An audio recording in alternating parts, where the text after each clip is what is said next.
좋은 날입니다. 성령님께서 오늘도 여러분의 심령 가운데 큰 은혜와 평강으로 함께 해주시기를 주님의 이름으로 축복합니다.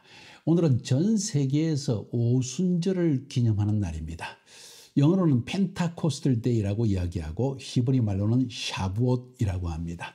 그래서 지난 주간에 5번에 걸쳐서 오순절이 무엇인가, 이 절기를 어떻게 지켜야 되는 것인가 하는 것에 대해서 5번에 거쳐서 여러분에게 말씀을 드렸습니다.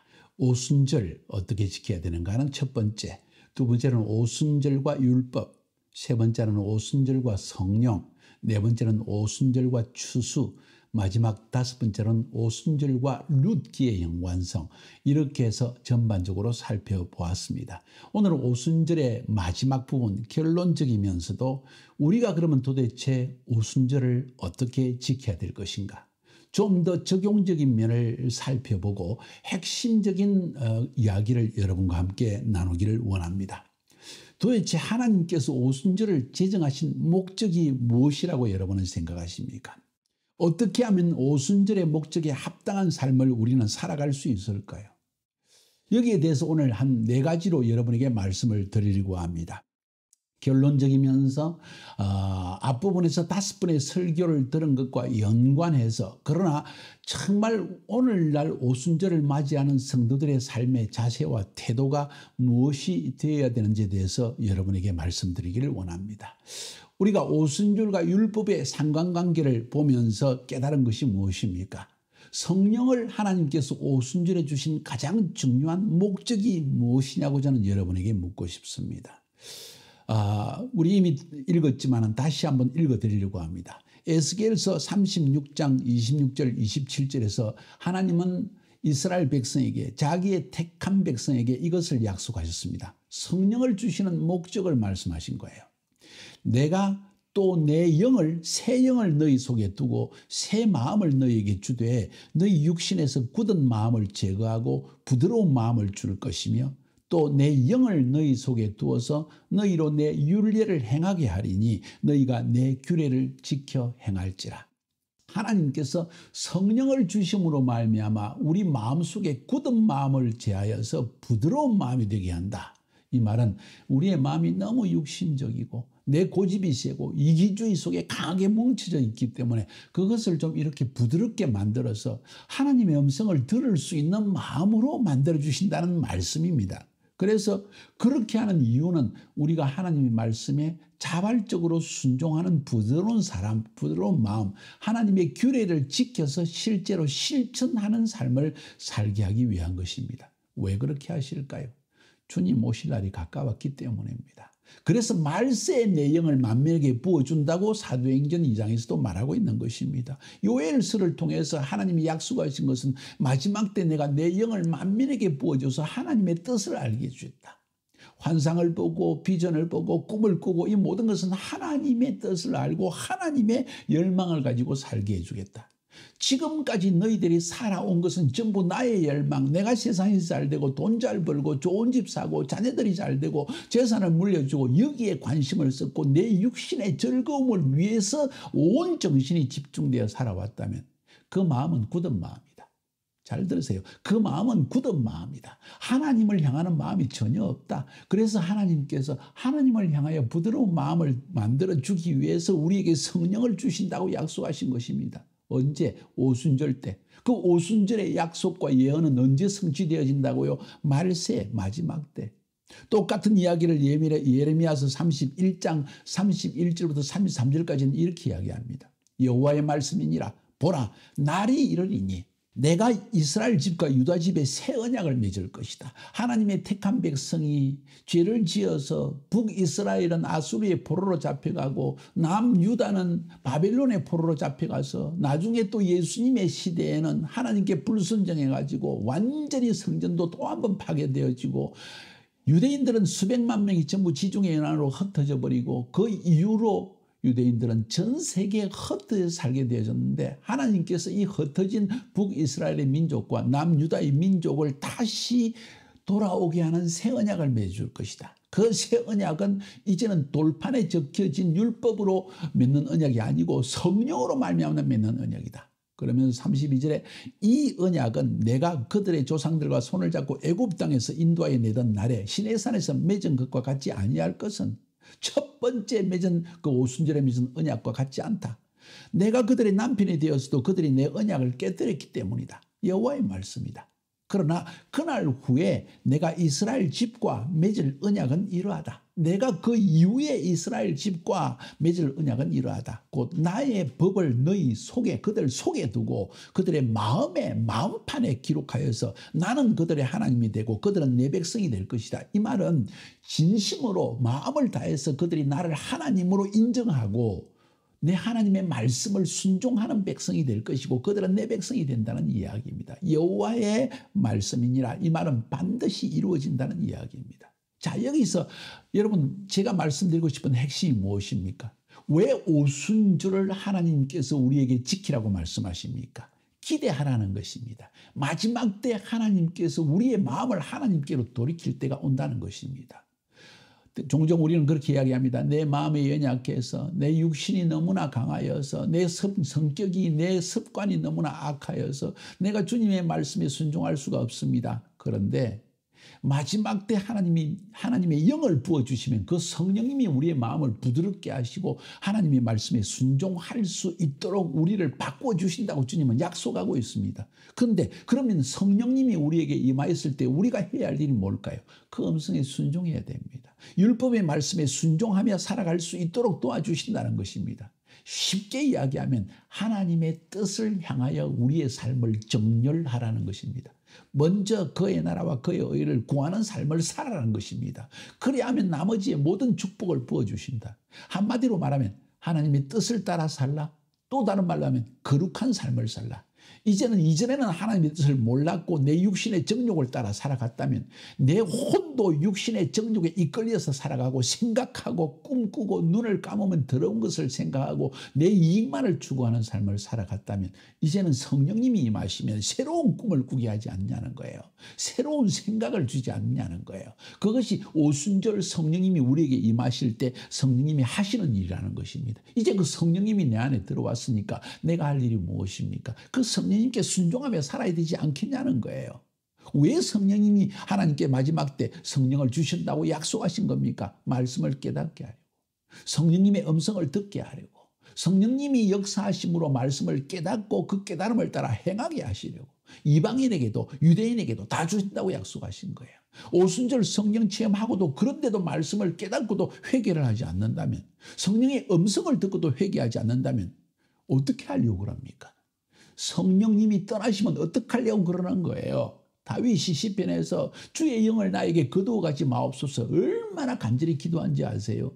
성령님 떠나시면 이제는 더 이상 다른 길은 없습니다. 주님이 또 십자가에 못 박힐 수는 없는 거예요, 사랑하는 여러분. 그래서 이 오순절을 여러분 신중하게 지키시기를 바랍니다. 요한복음 14장 15절부터 21절까지 보면 예수님께서 너희가 정말 나를 사랑하면 내 계명을 지키라. 그 계명을 지킬 수 있기 위해서 너에게 다른 보혜사를 보내줄 것인데 영원히 함께할 것이다. 진리의 영이시다. 그 진리의 영이 너희를 진리로 인도하실 것이다. 너희 속에 거하실 것이다. 너희를 고아처럼 가만 버려두지 않는다. 세상은 나를 보지 못하면 너희는 볼 것이다. 내가 너희 안에 있고 너희가 내 안에 있기다. 그 이유는 내가 너희를 사랑한 것처럼 너희도 나를 사랑하고 너희가 서로 사랑하게 하기 위해서 내가 성령을 보여주는 것이다. 그러니까 성령을 받은 오순절의 성령을 체험한 성도들, 하나님의 교회가 해야 할 일은 주님을 뜨겁게 사랑하여서 주님의 말씀에 순종하는 삶을 사는 것이라는 것을 여러분 기억하시기 바랍니다. 이것이 오늘 말씀의 핵심입니다, 사랑하는 여러분. 그러면서 두 번째로 하나님께서 성령을 주신 목적을 이야기할 때 우리로 하여금 추수의 삶을 살기 위해서 혹은 정인의 삶을 살게 하기 위해서 우리에게 성령을 부으시다고 약속하였습니다. 사도행전 1장 8절에서 그렇게 이야기합니다. 오직 성령이 너희에게 임하시면, 오순절날 성령이 임하시면 너희가 권능을 받고 예루살렘과 온 유대와 사마리아와 땅끝까지 내 증인이 될 것이다. 다시 말해서 증인되게 하기 위해서, 증인의 권능을 받게 하기 위해서 성령을 주셨다는 이 두 번째 목적을 이야기하는 것입니다. 첫 번째는 말씀을 듣고 깨닫고 행하고 실천하며 살게, 회개하며 살게 하기 위해서, 두 번째로는 그러면서 하나님이 내 삶에 행하신 일을 간증하는 삶을 살게 하기 위해서, 위대한 정인의 삶을 살게 하기 위해서 사람을 부끄러워하거나 두려워하지 않고 예수님이 내 삶에 하신 신앙 고백을 많은 사람에게 알리라는 거예요. 지금 막 억지로 예수 믿게 하라는 이야기가 아니에요.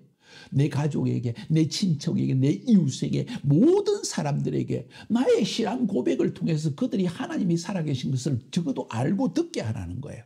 나의 카자흐스탄에서의 사역은 전부 신앙 고백의 사역이었습니다. 그냥 억지로 예수 믿으라 교리를 가르치고 이런 거 아니었어요. 하나님이 내 삶 가운데 하신 일을 간증한 것뿐입니다. 10년, 20년, 30년 동안 하나님이 내 삶에 하신 일은 정말 놀라운 일이었습니다. 그것을 간증할 때 사람들은 하나님을 알게 되는 것입니다. 이게 추수의 삶입니다. 이것이 하나님께서 마지막 때 성령을 우리에게 부어주신 중요한 두 번째 이유입니다. 세 번째 이유는 뭔지 아십니까? 마지막 때 유대인과 이방인이 화해하게 하기 위해서, 회복하게 하기 위해서, 그래서 룻에 대한 이야기를 이야기한 거예요. One new man의 이야기를 한 것입니다. 하나님이 택한 이스라엘 백성들은 우리에게 예표로서 역사적으로 존재했습니다. 이스라엘의 역사를 통해서, 유대인의 역사를 통해서 죄를 지으면 안 되겠다. 하나님이 포로로 심판하신다. 전쟁으로 죽이기까지 하신다. 알게 하기 위한 거예요. 그 유대인에게도 하나님 마지막 때 성령을 부어주시고 이방인에게도 모든 육체에게도 성령을 부어주셔서 이제는 이방인도 유대인도 그리스도 안에서 성령 안에서 하나 되게 하기 위해서 하나님이 이런 축복을 주셨다고 했습니다. 하나님의 뜻은 뭔지 아십니까? 아랍 사람과 이스라엘 사람, 유대인들이 화목하는 것입니다. 페르시아, 이란 사람들과 유대인들도 화목하는 것입니다. 모든 전 세계 이방인들과 유대인들이 하나 되는 것입니다. 모든 민족이 그리스도 안에서 하나 되는 축복을 누리는 것입니다. 모든 민족이 예수의 피로 구원받는 것입니다. 모든 민족이 하나님의 축복을 받게 되는 것입니다. 모든 민족이 이제 한 몸이 되는 것입니다. 그래서 에베소서 2장 14절부터 18절에서도 성령은 이렇게 이야기합니다. 그는, 예수님은 우리의 화평이신지라. 우리를 화평케 하는 분이다. 둘로 하나를 만드시는 분이다. 그래서 원수된 것, 곧 중간에 막힌 담을 이란 사람들, 이 페르시아와 이스라엘 사이에 얼마나 아주 두터운 벽이 쌓여져 있습니까? 아랍 사람들, 팔레스타인과 이 이스라엘 사이에도 얼마나 큰 담이 있습니까? 그런데 그 중간에 막힌 담을 자기 육체로 예수님이 십자가에 죽으심으로 헐어버렸다.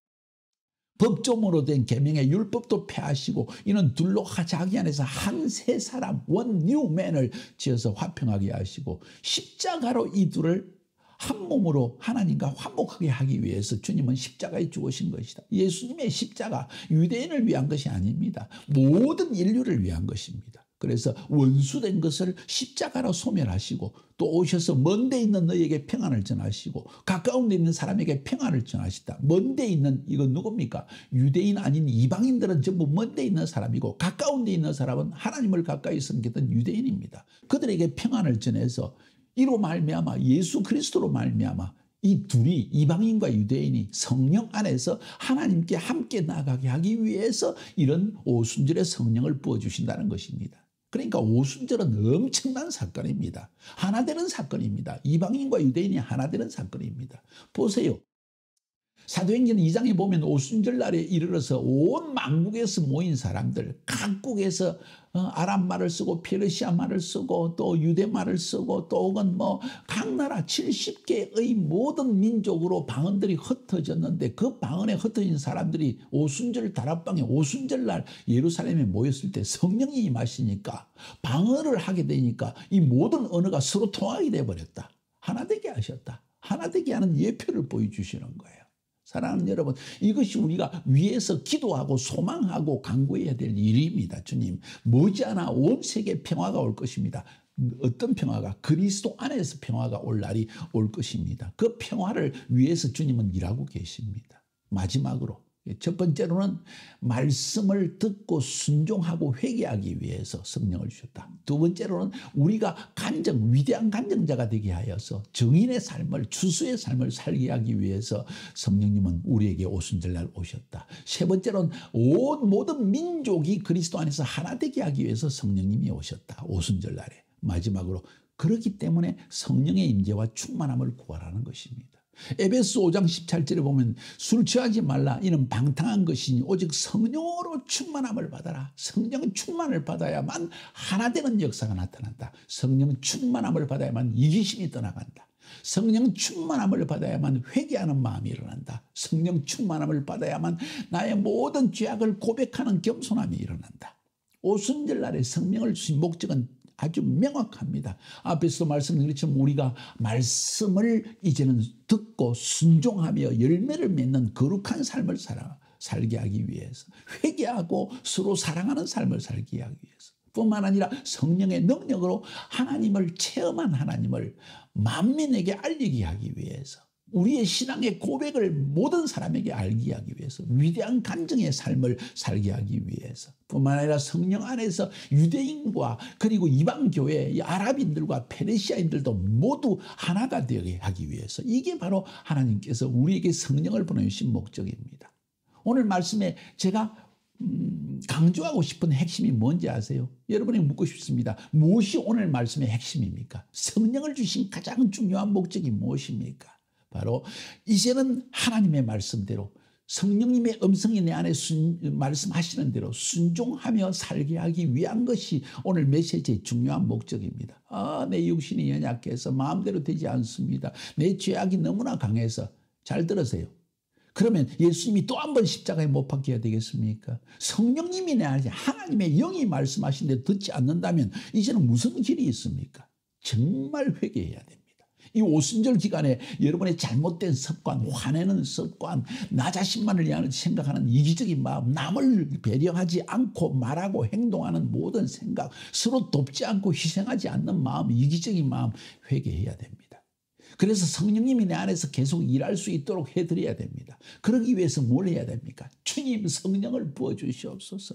성령으로 제 충만하게 하옵소서. 내 안에 성령님의 음성이 들려지게 하옵소서. 내게 회개의 영을 부어주시옵소서. 이 오순절 시즌에 하나님 성령을 다시 한번 부어달라고 여러분 좀 기도해 보세요.